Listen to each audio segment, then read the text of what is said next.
You're watching Good Day Central Illinois on WYZZ. According to the CDC, the flu virus is now widespread in 30 states and has impacted between 6 and 7 million people this season. OSF Healthcare Director of Physician Practice, Dr. Brian Curtis, joins us now to see how some chronic illness could have an impact on how the flu affects you.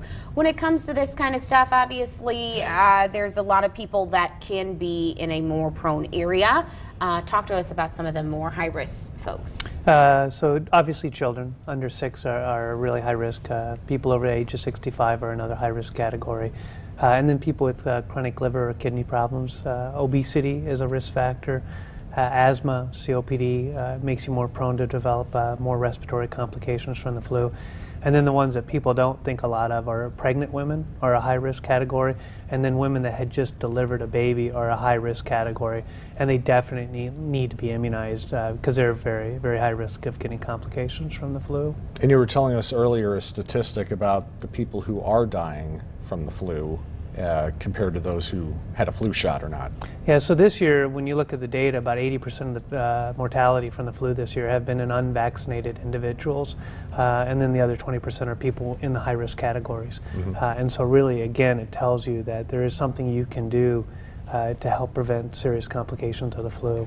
Now, when you were mentioning some of those more at-risk people, when it comes to the women that have just delivered, why is that an area that also makes you high risk? They're just at a high risk. I mean, their bodies have gone through a significant change. I mean, they had a baby, now they don't have one, and so that creates a lot of a kind of turmoil within the immune system within your body.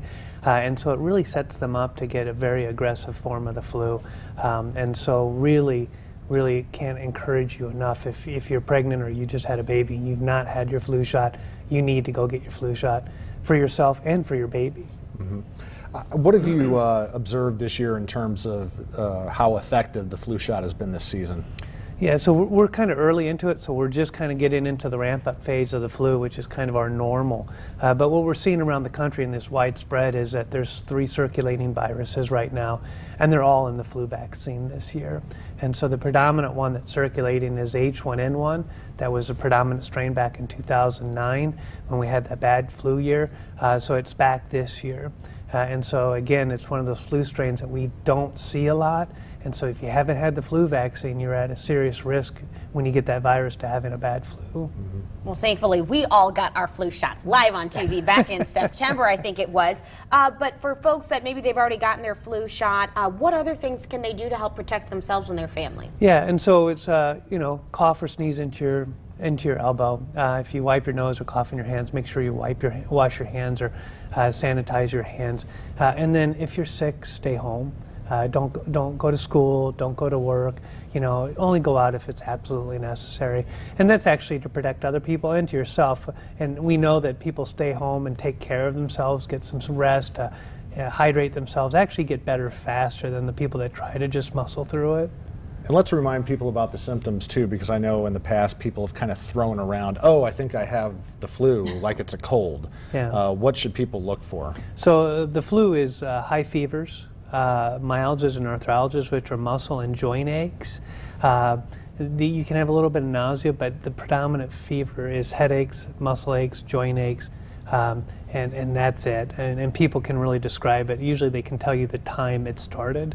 They'll tell you I was feeling good till 8:59, and then I just felt really, really bad. And then the flu lasts, you know, 7 to 10 days, and so the people that are sick for 24, 36 hours probably didn't have the flu. But if you had the flu vaccine, you still are at risk for getting it, and you may have a shorter duration of the flu.